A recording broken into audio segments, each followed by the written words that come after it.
Thank you.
Municipality అమ్మలకు అక్కలకు అన్నలకు నన్ను BRS party అధినేత తెలంగాణ తొలి ముఖ్యమంత్రి కేసీఆర్ గారు ఎంపీగా ప్రకటించి ఈనాడు ఇబ్రాహీంపట్నం నియోజకవర్గంలో మీ ఆశీర్వాదం కోసం వస్తే ఈ కార్యక్రమానికి ముఖ్య అతిథిగా విచ్చేసిన పెద్దలు గౌరవనీయులు మన మాజీ ఎమ్మెల్యే గారు బీఆర్ఎస్ పార్టీ జిల్లా అధ్యక్షులు పెద్దలు కిషన్ రెడ్డి గారు, లక్ష్మారెడ్డి అన్న గారు, చెన్నన్న గారు, వంగేటి లక్ష్మారెడ్డి గారు మరియు కార్పొరేటర్లు కళ్యాణ్ నాయక్ గారు, అందరికీ నా హృదయపూర్వక నమస్కారాలు. సోదరులారా, మన రాజ్యాంగం మన భారతదేశానికి స్వాతంత్రం వచ్చి 70 సంవత్సరాలు దాటితే ఈ నల్గొండ లోకసభ ఉన్నప్పుడు కానీ, భువనగిరి లోకసభ ఏర్పడ్డప్పుడు కానీ ఈ ఇబ్రాహీంపట్నం ప్రాంతవాసి ఎవ్వరు కూడా ఎంపీగా పోటీ చేసిన వాళ్ళు లేరు. నేను ఒక బడుగు బలహీన వర్గాల వ్యక్తినైనా కేసీఆర్ గారు ఆదరించి నన్ను ఒక ఎంపీ అభ్యర్థిగా ప్రకటించి మీ ముందుకు తోలిండు. నేనెవరినో కాదు, మీలాంటి ఒక మామూలు కుటుంబంలో పుట్టినటువంటి వ్యక్తిని. నేను మీ ప్రాంత వాసిని, అందరితో అన్న అమ్మ అన్న తమ్మి అనే ఆప్యాయతతో తిరిగేటువంటి వ్యక్తిని. మీరు ఆశీర్వదించి మీ కార్యకర్తల, ఈ బీఆర్ఎస్ పార్టీ కార్యకర్తల కష్టంతో నన్ను గెలిపిస్తే మీలో ఒకరిగానే ఉంటా కానీ నేను ఎంపీనో ఇంకేదనో అహంకారాన్నో అహంభావాన్నో వెలిబుచ్చే వ్యక్తిని కాదు అనే విషయం మీ అందరికీ తెలుసు. ఇవాళ సోదరులారా, ముఖ్యమంత్రిగా కేసీఆర్ ఉన్నంత కాలం తెలంగాణ రాష్ట్రాన్ని కొట్లాడి తెచ్చి 10 సంవత్సరాలు ఈ రాష్ట్రాన్ని పరిపాలన చేస్తే పైరు పచ్చలతో కలకలలాడుతూ రైతులకు రైతు బంధు అన్ని వర్గాలకు సాయం చేసిండు. కానీ మొన్న జరిగిన ఎన్నికల్లో రాష్ట్రంలో కేసీఆర్ ప్రభుత్వాన్ని కానీ, ఇబ్రాహీంపట్నంలో మన నాయకుడు మంచిరెడ్డి కిషన్ రెడ్డి గారిని కానీ అడగక ముందే కేసీఆర్ గారు ఇన్నిచ్చిర్రు. ఈ మాయదారి మాటలు ఒకరు చెప్తా పోయిండు, అన్ని డబల్ ఇస్తా అని చెప్పిండు. రైతు బంధు 15 అన్నాడు, పెన్షన్ 4000 అన్నాడు, పిల్లలకు స్కూటీలు అన్నాడు. ఎన్నో అమలు కానీ హామీలు ఇస్తే ప్రజలు ఆశాజీవులు కొద్దిపాటు తప్పిదంతో కాంగ్రెస్ పార్టీ కోట్లేసారు. ఇవాళ సోదరులారా, ఒక్క నిమిషం అమ్మ, ఇవాళ రైతులకు రైతు బంధు లేదు, అమ్మలకు పెద్దమ్మలకు పెన్షన్ 4000 రాలేదు, చదువుకునే పిల్లలకు ఓవర్సీస్ స్కాలర్షిప్ బంధు, గొల్ల కుర్మలకు గొర్రెల బంధు, మత్స్య కార్మికులకు చేపల బంధు, అన్ని సంక్షేమ కార్యక్రమాలు బంద్ చేసిండు. ఇవాళ వడ్లకు రైతు బంధేమో కానీ నేను ఆ ప్రాంతంలో పోయి నకరేకల్ తుంగతుర్తి ప్రాంతంలో పోతే కరువుతోటి సగం పంటలే వన్నాయి. ఆ సగం పంటలకు బోనస్ అటు ఇడిచిపెట్టి కొనే దిక్కు లేక కల్లాలలో ఒడ్లు పెట్టుకొని ఉండరు రైతులు. ఇవాళ సోదరులారా, 4000 పెన్షన్ కాదు, పెద్దమ్మల పెద్దగల నోట్ల మట్టి కొట్టే ప్రయత్నం తప్పకుండా అతడు చేస్తాడు. అతడు ఒక దగుల్బాజీ ముఖ్యమంత్రి. రాను రాను ఈ 2000 పెన్షన్ కూడా రద్దు చేసినా ఆశ్చర్యపడవలసిన పని లేదు. 15,000 రైతు బంధు కాదు, ఇవాళ 10,000 కూడా ఇస్తలేడు. 3 ఎకరాలకు తెచ్చిండు. వచ్చేసరికల్లా మళ్ళా ఓట్లు గిట్లేస్తే నేను ఎన్ని నాటకాలు ఆడినా నాకు ఓట్లు వేసిరని ఆ 10,000 కూడా రద్దు చేసినా ఆశ్చర్యపడవలసిన పని లేదు. ఇవాళ నాకొక బ్రాహ్మణ సోదరుడు చేసిండు. ఊళ్ళో చిన్న చిన్న గుళ్ళుంటే 4,000 దీపదాపానికి 6,000 బ్రాహ్మణులకు జీతం ఇచ్చేది. ఆ 10,000 కూడా ఆ బాబనోళ్ళ నోరు కూడా కొట్టినటువంటి దుర్మార్గుడు ఈ రాష్ట్ర ముఖ్యమంత్రి రేవంత్ రెడ్డి.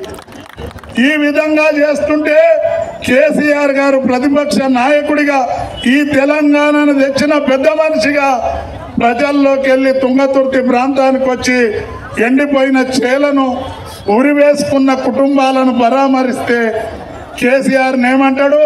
అంత పెద్ద మనిషిని పట్టుకొని ఈ విధవ కూడా ఒక ముఖ్యమంత్రి, నీ లాగెప్పుతా, నీ పేగులు తీసి మెడకేసుకుంటా, నీ కండ్లతోటి గోటీలు ఆడతానంటాడు.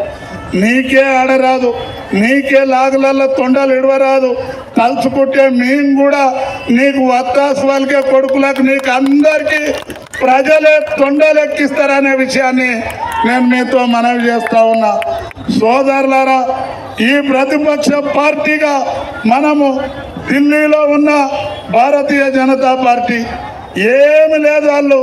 వాళ్ళు ఏం చేస్తారా అంటే ఓ రైస్ మిల్లో దానికి పోయి చందా వసూలు చేస్తారు. ఒక 2 సంచుల బియ్యం, ఇంత పసుపు, ఇంత కుంకుమ, ఇంత నూనె కలిపి అక్షంతలు తయారు చేసుకొని అమ్మలక్కలు దానికి పోయి అమ్మ ఇవి అయోధ్య అక్షంతలు అని చెప్పుకుంటా తిరుగుతారు. శ్రీరామచంద్రుడు భగవంతుడు. మన ముత్తాతలకెళ్ళి కూడా శ్రీరామచంద్రుడిని పూజిస్తూ ఉన్నాం. త్రేతాయుగం నాటి సంది కూడా శ్రీరామచంద్రుడిని పూజిస్తూ ఉన్నాం. 40 ఏళ్ల కింద పుట్టిన భారతీయ జనతా పార్టీ త్రేతాయుగంలో పుట్టిన శ్రీరాముణ్ణి మేము నిర్మించినామనే మాటలు మాట్లాడుతారు. ఇవాళ మన ప్రాంతంలో ఒక యాదగిరి గుట్ట దేవస్థానాన్ని ఎంతో గొప్పగా నిర్మించిన కేసీఆర్ ఎన్నడూ కూడా దేవుణ్ణి రాజకీయాలకు వాడుకోలేదు. ఈ కాంగ్రెస్ వాళ్ళ పరిస్థితి ఇది, ఈ బీజేపీ వాళ్ళ పరిస్థితి ఇది. వీళ్ళిద్దరి మెడలు వంచడానికి ఇది ఒక అవకాశం వచ్చింది ఈ పార్లమెంట్ ఎన్నికలు. మీరందరూ కూడా ఒకసారి ఆలోచించండి. నా మీద పోటీ చేసేట ఒక ఆయన సూర్యాపేట అయినా, ఒక ఆయన తుంగతుర్తి అయినా, నేను పొద్దున్నేస్తే కూతవేటు దూరంలో ఎడమ పక్కకు పోతే వనస్థలిపురం, కుడి పక్కకు పోతే ఎంజాల్కెళ్ళి సేరిగూడలు ఉంటా. మీకందరికీ పొద్దున్నేస్తే ఒక అన్నలాగా, ఒక తమ్ముడిలాగా ఎవరు కలిసినా ఒక మర్యాదగా, నా ఇంటికి ఎవరు వచ్చినా ఒక మర్యాదగా మంచినీళ్ళు ఛాయను మర్యాదగా మాట్లాడడమో చూసారు. కానీ వాళ్ళ తానికి పోయి సార్ మీద వండుకుండో, సార్ రెస్ట్ తీసుకుంటుండో అని చెప్పే మనిషి కావాలన్నా, మీకు పొద్దున పోగానే మీ అందరి దగ్గరకు వచ్చి మాట్లాడే వ్యక్తి కావాలన్నా ఈ ప్రాంత ప్రజలు ఒకసారి ఆలోచించుకోవాలి. ఇవాళ నేను ఎంపీగా అయినా మా ఎంపీ కాదు, మా మల్లేశ అని పిలుచుకునే ధైర్యం, హక్కు మీకు ఉంటుందనే విషయాన్ని నేను మీతో మనం చేస్తా ఉన్నా. మీ అందరి కొడుకులాగా, మీ అందరి అన్నలాగా, తమ్ముడిలాగా ఉన్న వ్యక్తిని నేను. ఒక సామాన్య కుటుంబంలో పుట్టిన వ్యక్తిని. నన్ను ఆశీర్వదించి మీరు గెలిపిస్తే ఢిల్లీలో ఉన్న బీజేపీ ప్రభుత్వాన్ని కానీ, రాష్ట్రంలో ఉన్న కాంగ్రెస్ ప్రభుత్వాన్ని కానీ వాళ్ళు బట్టలు పట్టుకొని చింపాలనేమో కానీ నేను తలుచుకుంటే మాటలతోటే వాళ్ళ బట్టలు బట్టబేగులాగా చింపే శక్తి నా తానుందనే విషయాన్ని మీతో మనవి చేస్తూ, మాకు ఇంకా ఒక అబ్దుల్లాపూర్ మెట్లో ఒక కార్యక్రమం ఉంది.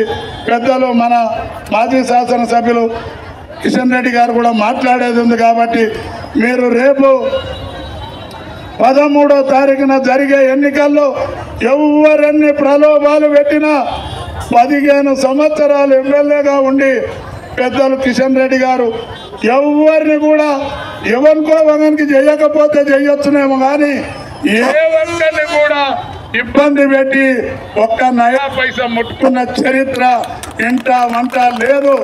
అలాంటి వారి నాయకత్వంలో నేను కూడా ఇబ్రాహీంపట్నంలో మీరందరూ ఆశీర్వదిస్తే పెద్ద మెజారిటీతో నన్ను గెలిపియాలని కోరుకుంటూ 13వ తారీఖు నాడు ఈవీఎం పైన రెండో గుర్తే మన కారు గుర్తు 2వ నంబర్లోనే ఉంటుంది. మీరందరూ 2వ నంబరు కారు గుర్తుపై వేసి నన్ను ఆశీర్వదించాలని కోరుకుంటూ